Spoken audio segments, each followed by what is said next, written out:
Data shows bankruptcy claims for family farms trending higher than this time last year. With farmland under pressure, we now want to take a closer look at the ag real estate market. CEO of National Land Realty, Ronnie Richardson, joins us now with his perspective.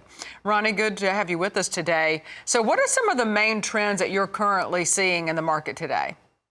Thank you again for having us, Tammy. It's always a pleasure to be here. And what we're seeing is the same thing you just mentioned. And we track these bankruptcy filings, and they are up in the first quarter of 2025 over 2024.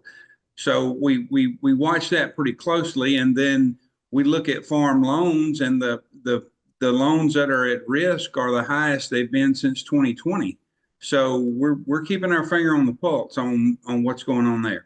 Certainly, we know that you are, but what impact is this having on land sales when it comes to both recreational and farmland?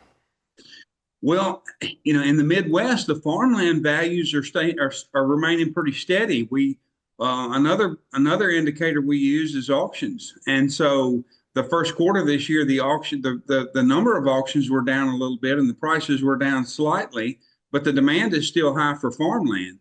And then when you start talking about recreational land, a farmer, his main concerns right now are going to be the tariff uncertainty and the USDA spending freeze. Well, if he's got some recreational land attached to his farm, that's going to be the first thing that gets liquidated. And that is exactly what we do to try to consult with a farmer or with a landowner, is to see what can be liquidated if it's non-income producing. So, the recreational land goes first. Yeah, it definitely does. And you mentioned those auctions. I understand that auctions across many parts of the Midwest are actually picking up. What are you seeing there? We are seeing them pick up, and it's just people that it's like I've always said, don't sell when you have to.